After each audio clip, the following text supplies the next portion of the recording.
ओम परम तत्वाय नारायणाय गुरुभ्यो नमः। दोस्तों मेरे साथ बोलिए जय श्री राम। राम के बिना वर्णमाला भी अधूरी है। राम कहने में मुंह में जो मिठास आती है वो किसी और मिठाई में नहीं रहती। राम नाम में कोई ग्रहण नहीं लगता। जितना कहेंगे उतनी आपकी स्वास्थ्यिक शक्ति बढ़ती जाएगी। राम नाम तो एक अमृत के समान है, जिसका आप जितना बोलेंगे उसके प्रभाव से साधक मनुष्य सुनने वाला भी पवित्र हो जाता है। आपके आसपास भी पवित्रता आ जाती है। साधक रोम रोम हनुमान जी की तरह अपने आप साधक रोम रोम राम श्री राम जय जय राम बोलने लगता है। आज की सच्ची घटना गुजरात से है। जिसने मेरे चैनल को लाइक शेयर सब्सक्राइब ना किया, कृपया मेरे चैनल को लाइक शेयर सब्सक्राइब करें। मैंने राम नाम पे और भी वीडियो बनाए, कृपया आप लोग देखें और जुड़ें इस महिमा में। और जिसकी भी कुछ सच्चे अनुभव हो तो कृपया मुझे बताएं और मैं इस पर भी वीडियो बनाऊंगा। मैं चाह रहा हूँ कि मेरे साथ सब लोग जय श्री राम का नारा लगा के और प्रभु का नाम जपें। राम नाम की संजीवनी है जो एक बार बोलने पर भी साधक को तार देती है। साधक जिसका नाम राहुल है, वो एक कपड़े का व्यापारी था जिसका कोरोना काल में उसका बिजनेस ठंडा हो गया था। सेल्स गिरती गई, वो आर्थिक तंगी में आ गया और कर्ज लेकर अपना काम चलाने लगा। कर्ज उसको इतना बढ़ गया कि वो कर्ज देने के लायक भी नहीं रहा, तो वो बहुत परेशान होने लगा। फिर उसने बहुत टोने टुटके ताबीज पंडितों के चक्कर लगाए, लेकिन उसको कोई सफलता नहीं मिली। साधक बताता है कि बचपन के दिनों में वो राम नाम का जाप बहुत करता था। हनुमान जी के मंदिर में जाके राम राम सीता राम राम राम जय श्री राम का जाप बहुत करता था। लगभग 10-12 साल की उम्र तक वो करता रहा, लेकिन समय से वो बताता है कि वो उसका जाप छूट गया था। फिर जब उसकी समस्या का कोई हल नहीं मिला तो वो एक बार YouTube में तंत्र मंत्र की वीडियो देखने लगा, जिसमें राहुल ने एक वीडियो में देखा कि भैरव साधना के विषय में लिखा था, जिसे 41 दिन करनी थी और जिसमें बताया गया था कि 41 दिन में भैरव साधना करनी है, जमीन में लेटना है, टाइम से खाना है, ब्रह्मचर्य का पालन करना है, भैरव मंदिर में रोज पूजा करनी है और 27 बार मंत्र का जाप करना है शमशान में जाकर। राहुल 27 दिनों तक साधना का उसकी चालू रही, लेकिन उसको कोई लाभ दिखाई नहीं दिया। जब 40वां दिन आया तो वो जो है शमशान में जाके वहाँ पे जाके उसने हवन सामग्री, मिठाई, ये सब चीज़ें, उड़द दाल के पकोड़े वकोड़े सब लेके वो वहाँ पहुँचा शमशान में। उसने हवन चालू किया।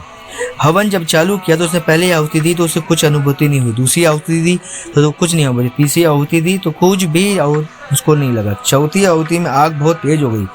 5वीं आहुति में बहुत तेज से आवाज़ आई। फिर वो आवाज़ सुन के डर गया। फिर काफ़ी हिम्मत करके जब उसने चौथी आहुति डाली तो हवन कुंड से तेज आवाज़ आई।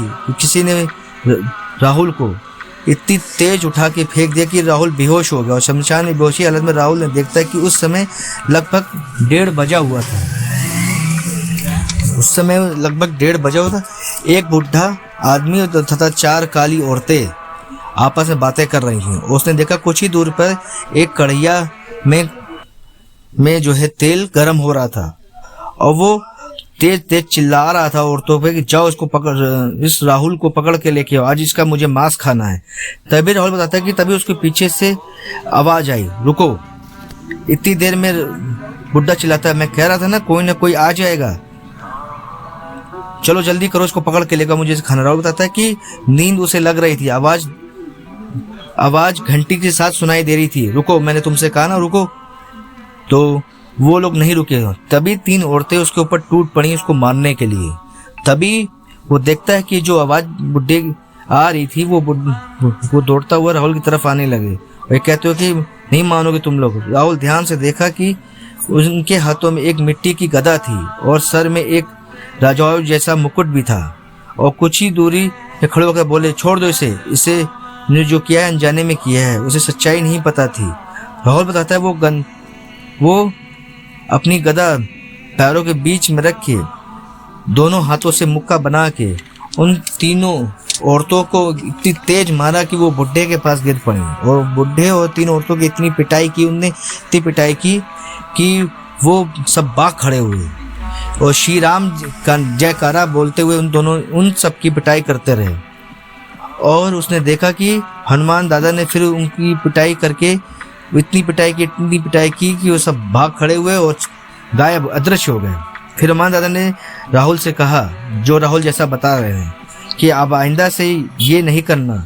और वो राहुल जो है बेहोश हो गया। फिर सुबह शमशान को जमादार और कुछ लोगों ने उसको पानी डाल के होश में लाने का प्रयास कर रहे थे।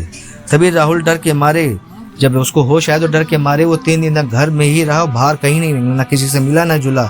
चौथे दिन वो जो है मंदिर की तरफ भागा, हनुमान जी के मंदिर की तरफ। उसने दिया जलाया, भगवान से क्षमा मांगी और उसको अपने किए हुए बहुत पछतावा हुआ कि मैं कैसा भागा रहा, कि कहाँ मैं पड़ गया था गलत चक्करों में। हनुमान दादा कैसे मुझे आपने बचाने आ गए, मुझ पापी को फिर से आपने कैसे बचाया आपने। फिर उसने कसम खाई कि वो श्री राम नाम का जाप जिंदगी भर करेगा और करता है। फिर राम नाम, प्रभु नाम की कृपा से उसका बिजनेस फिर चलने लगा। फिर ऐसा चलने लगा कि उसकी जितनी भी कर्ज थे सब खत्म हो गए और उसकी देनदारी सब खत्म हो गई। प्रभु की कृपा से आज वो दिन रात चौगनी अपनी जीवन जी रहा है, अच्छा पैसा कमा रहा है और धन धान से पूरा संपूर्ण है। और उसका घर, जो छोटा सा घर था, वो आज बड़ा सा घर हो गया है और परिवार बहुत सुखी में है। मैं ना कह रहा था आपसे कि राम नाम की औषधि जो ऐसी है, औषधि है जो इसने एक बार पढ़ लिया उसका जीवन सफल हो जाता है। आप लोग भी मेरे साथ इस मुहिम में जुड़ें और देखें प्रभु का चमत्कार। मैं भी प्रयासरत हूँ, आप लोग भी जुड़ें। और आप लोग की कोई सच्ची घटना है तो मुझे बताएं, मैं उस पर भी वीडियो बनाऊंगा। कृपया मेरे चैनल पवन पुत्र हनुमान को लाइक, शेयर, सब्सक्राइब और कमेंट करना ना भूलें, जिससे मुझे बहुत बल मिले और मैं ऐसे और भी वीडियो बनाऊं। मेरे साथ बोलिए आप लोग, जय श्री राम, जय श्री राम। कमेंट करना बिल्कुल ना भूलें। जय श्री राम। धन्यवाद।